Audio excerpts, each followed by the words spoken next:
안녕하세요 여러분들. 주영광TV입니다. 성경 속 한자 풀이하는 시간입니다. 오늘은 이제 191강 잠언 18장 9절에서 23장 12절 말씀에서 보겠습니다.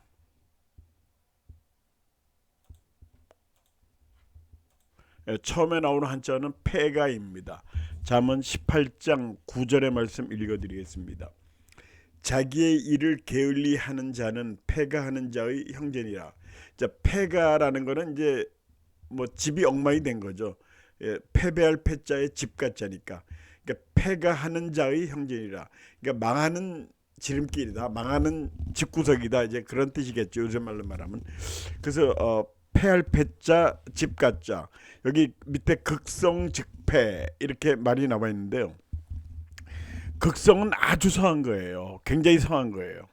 성행하는 거고. 근데 즉패, 극성하면 패한다. 그러니까 뭐가 너무 아주 좋아도 패한다. 역설적이죠. 아주 좋아도 이게 실패를 모르고 계속 승승장구하는 거, 이런 것들, 갑자기 장사가 잘 되고 사업이 잘 되고 이런 게 실패한다. 좀 돌아보고 그런 게 있어야 되는데 그렇게 하면 실패한다는 교훈적인 얘기입니다. 그다음에 전패위공 하는 건 이제 패배를, 공은 성공이에요. 성공으로 돌렸다.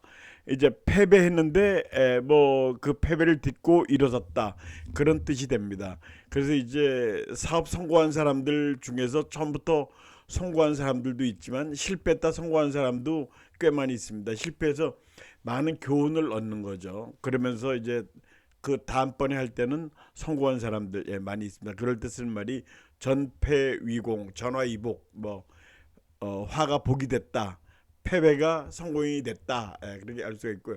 밑에 집가자, 자승자강, 자승자강 이렇게 읽는 게 맞아요. 자기에게 승리하는 자는 강한 자다. 자기 자신한테 이기는 자가 강한 자다. 전에도 한 말씀드렸는데 그런 뜻입니다. 자기 자신을 먼저 이겨라, 그런 뜻이고요.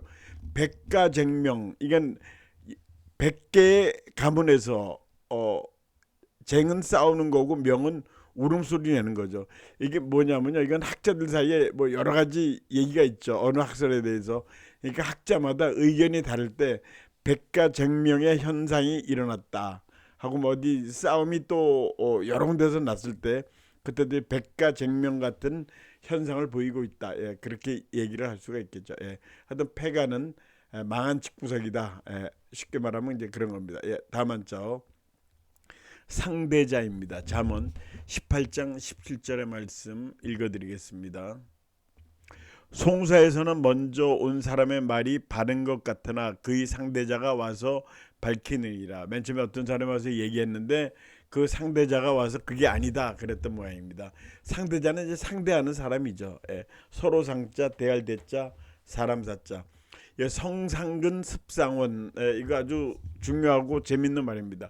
맨 처음에 형제가 같이 태어났죠. 뭐 형제가 아니라 이제 같은 학교에서 비슷한 사람끼리 다 공부를 하고 그러는데 성격적으로는 아주 서로 가까워요. 성상근. 습관은 서로 멀어진다. 습관에 따라서 서로 멀어진다. 그러니까 습관을 어떻게 들이냐에 따라서 차이가 난다, 이제 그런 뜻입니다. 그러니까 습관이 굉장히 중요하다, 그렇게 얘기를 하는 겁니다. 습관이 제2의 천성이라고 그러죠. 하여튼 그래서 이 습관을 잘 들여라. 의사들이 환자한테 그런 얘기하죠. 지금까지 하던 습관을 버리시고 다른 길을 가십시오 하고 얘기를 하는데 참 그게 안 되죠. 이제 먹는 것도 줄이고 무슨 음식 조절하고 그런 얘기 많이 합니다. 근데 그게 굉장히 어렵죠, 사실은. 대자는 대할 대자인데 대인춘풍, 사람을 대하는 거죠. 대인. 그럴 때는 봄바람 같이 해라. 봄바람이 훈훈하죠. 그러니까 사람을 만날 때는 봄바람처럼 하고, 자기 사람을 대할 때는 추풍 같이 해라. 추상 같이 해라. 가을에 서리빨 같이 해라. 그렇게 엄하게 해라. 뒤에 이제 칸이 좁아서 그걸 다 못 썼는데요. 그런 말이 있습니다. 가을철에는 가을철 서리빨처럼 서리빨 내듯이 아주 엄하게 해라. 그런 뜻입니다. 자자 사람자, 비자상 유승자, 이게 이제 나는 놈 위에 또 그걸 올라타는 놈 있다. 그런 얘기. 비자는 날 비자죠. 나는 사람 위에, 승자는 이제 배를 타거나 차를 타거나 그렇다잖아. 그 날고 있는데 그 위에 올라타는 사람이 있다는 거죠. 그러니까 이거는 게으르지 말고 항상 경계하고 그렇게 하라. 이게 하늘을 나르면 내가 최고인 줄 알죠. 근데 보니까 내 위에 누가 올라타 있더라, 그런 얘기예요.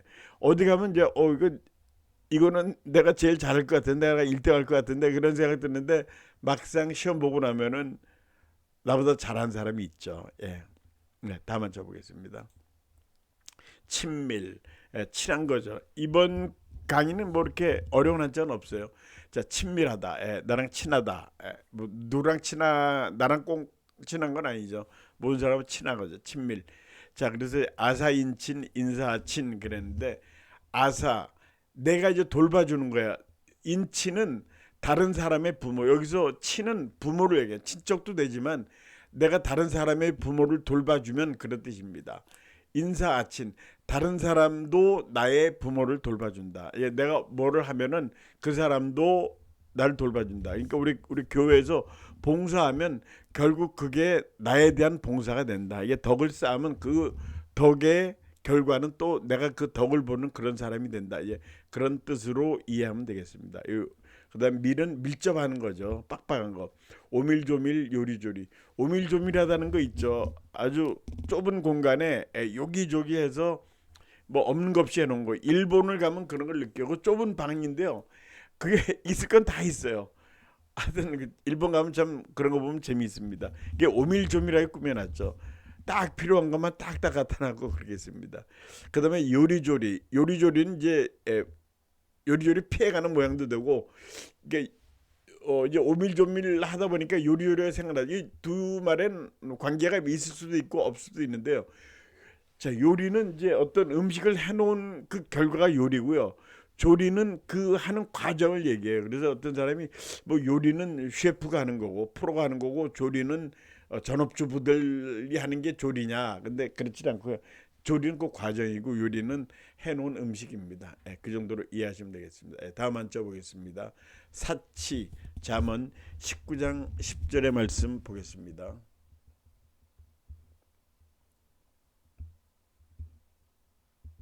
미련한 자가 사치하는 것이 적당하지 못하거든 하물며 종이 방백을 다스림이랴.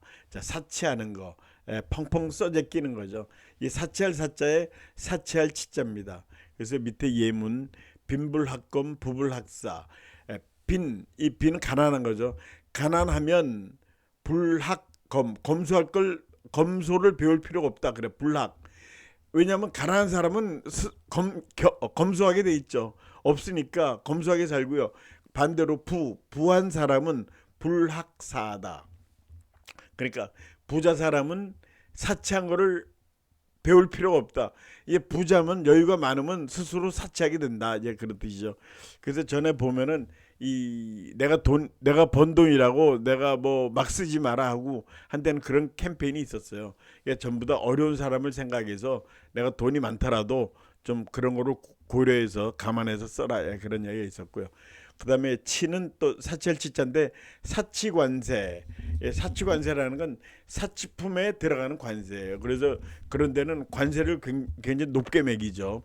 아주 고급 시계, 화장품, 보석 이런 데는 세금을 높이 매깁니다. 그래서 그 사치품을 억제하는 그런 것도 있죠. 이제 어떤 사람도 이렇게 얘기합니다.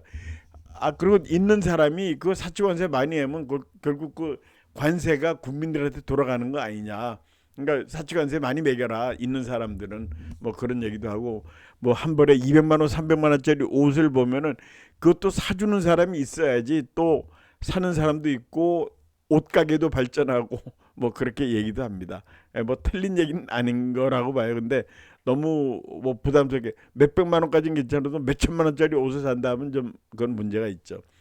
근데 불치불검, 이건 사치하지도 않고 검소하지도 않다. 그러니까 이제 평범하게 살아간다. 그렇게 뭐 이 궁색하게 보일 정도로 검소하지도 않고, 아, 그렇게 또 사치하면서 살지도 않는다. 그런 뜻입니다. 사치한다. 다음 한자어 태만, 잠언 19장 15절 말씀 읽어보겠습니다.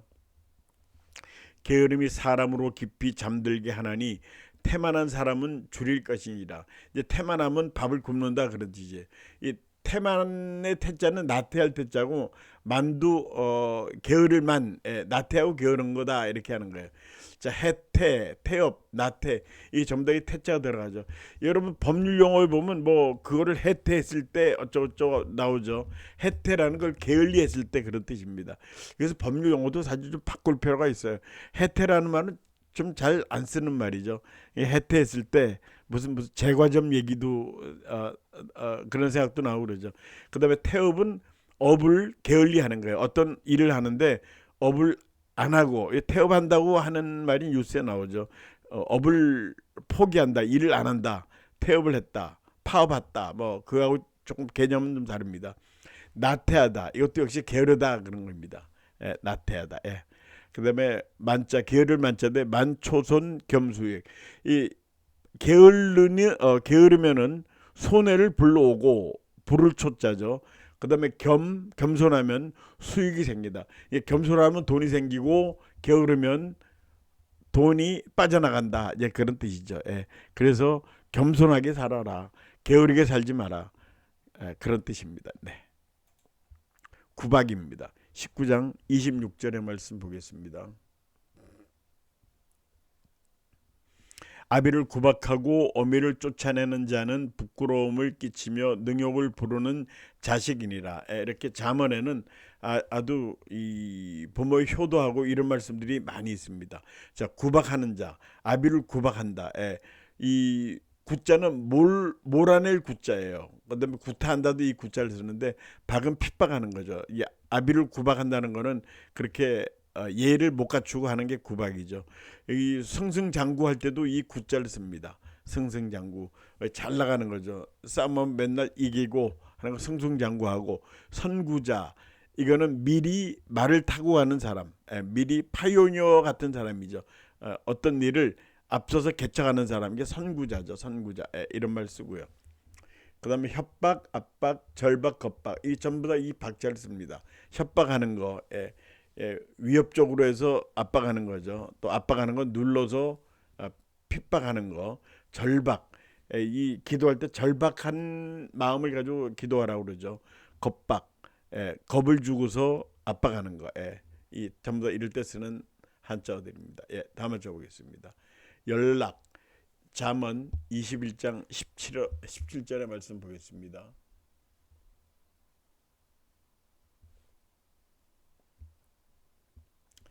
연락을 좋아하는 자는 가난하게 되고 술과 기름을 좋아하는 자는 부하게 되지 못하리라.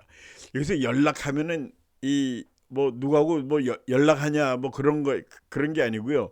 이 연은 잔치고요. 락은 음악하는 거예요. 그러니까 여기서 연락을 좋아하는 자는 잔치를 열고 음악을 좋아하는. 그러니까 연락이라는 건 잔치에 들려오는 음악. 그러니까 이제 한글로 써놓으니까 연락을 좋아하는 자, 연락이 뭔가 하죠. 이 연락이라는 한자는 사실 우리 학교 다닐 때도 그렇게 많이 쓰는 한자는 아니죠. 그래서 연락은 하여튼 잔치 때 듣는 음악이다 이렇게 생각하시면 돼요. 그래서 연자는 잔치 연자, 즐거울 낙자, 타인지연, 와리완률 그랬는데 타인지연은 남의 잔치예요. 타인, 다른 사람의 잔치. 왈율, 왈은 가로대 뭐 얘기하는 거죠. 배나라, 밤나라 하지 마라. 밤나라 한다 그런 거죠. 하지 마라는 말은 아니고. 그러니까 남의 잔치에 배나라, 밤나라 한다. 뭐 감나라 대추나라, 밤나라 대추 그런 말이 있죠. 그러니까 이는 배, 우리 사과배 할 때 그 배입니다. 남의 잔치에 끼어든다, 잔소리한다 이제 그런 얘기죠. 그다음에 낙자는 안거낙업. 그다음 요차불피 이렇게 예문을 들었는데요. 안거낙업은 안전하게 편히 사는 거예요. 낙업은 업을 즐기는 거예요. 그러니까 예를 들어서 이제 평생 어떤 일을 해온 사람들이 있죠. 예를 들어서 도장 파는 일을 해온 사람이 있어요. 저 주변에도 그런 일을 하시는 분이 아주 평생 해왔더니 지금은 아주 안전하게 편안하게 사시는 분들이 있어요. 뭐 하루에 뭐 도장을 두세 개만 파도 먹고 산다 하면서 이런 게 안거낙업이죠. 평생 해왔던 일로 안전하게 살면서 일을 즐긴다. 요차불피는 이 피곤하지 않다. 불피는 피곤하지 않다는 거거든요. 여기 낙이라고 읽으면 안 돼요. 요차는 일을 즐기는 자, 일을 즐기면은 피곤하지 않다. 그렇죠. 즐겨서 하는 일은 피곤하지가 않죠. 예, 그런 거죠. 억지로 시키거나 하면은 피곤해도 이런 건 피곤하지 않습니다. 네, 다 맞춰보겠습니다. 방벽. 잠언 21장 22절의 말씀 보겠습니다. 지혜로운 자는 용사의 성에 올라가서 그 성이 의지하는 방벽을 허느리라. 자, 방벽은 뭐 쌓은 벽이죠. 전쟁날 때 적의 침략을 막기 위해서 쌓은 게 방벽이죠. 막을 방자의 벽자입니다. 예. 국방색. 이 국방색이 우리나라 한국뿐이 없다고 그래요. 뭐 영어로 굳이 말하면 National Defense Color 이런 색깔은 없어요. 우리나라 사람들이 통용되는 말입니다. 이 외국으로 말하면 국방색이 올리브색이에요. 올리브. 그래서 이제 이 군복이 전부 다 국방색이죠. 그러니까 국방색이니까 군복이니까 국방색인지 하여튼 뭐가 먼저 차이가 있지만 국방색 이렇게 얘기하죠. 예. 엄밀히 말하면 올리브색. 올리브가 딱 그 색깔입니다. 근데 중구난방으로 떠들지 마라 얘기하는 거죠. 중구라는 건 대중의 입이에요. 난방 막을 수가 없다. 막기가 어렵다. 이게 사람들이 이 소리 저 소리 하니까 막기가 어렵다. 뭘 해야 될지 뭐 일을 하고 있는데 계속 뭐 옆에 떠들어야 되니까 일을 못 하겠다 하는 그런 뜻으로 중구난방으로 얘기한다. 뭐 자기 편하게 얘기를 하겠죠, 사람들. 이럴 때 쓰는 말이 뭐 입 달린 사람들 다 한마디씩 한다 이런 얘기를 하면서 표현을 하죠. 근데 벽은 가로막힌 벽이죠. 파동 벽토 이보서벽 그래서 했는데 파동 벽토를 허물었어요. 동쪽의 벽토를 허물어서 이동시켰어요. 보완하는데 서쪽 벽으로 이동시킨다. 그러니까 동쪽 벽이 허물었는데 그 벽에서 나온 벽토를 가지고 서쪽 벽을 보수했다. 그러니까 여기서 나오는 걸 가지고 저쪽을 메꿨다. 그러니까 아랫돌 빼가지고 윗돌을 막는다. 뭐 그런 얘기 있죠. 이쪽 저쪽 뭐 해가지고. 그러니까 이거는 그렇게 계획성 없이 일을 할 때 이런 표현을 씁니다. 뭐 요새 이런 표현 잘 쓰지는 않지만 하여튼 한자 뜻은 그런 뜻입니다. 동쪽에 있는 벽을 허물어가지고 그 나오는 벽토를 가지고 서쪽의 벽을 보수하는 데 쓴다. 예, 그런 뜻입니다. 처음부터 이제 계획을 잘 썼으면 그럴 일이 없겠죠. 지계석. 잠언 22장 28절의 말씀입니다.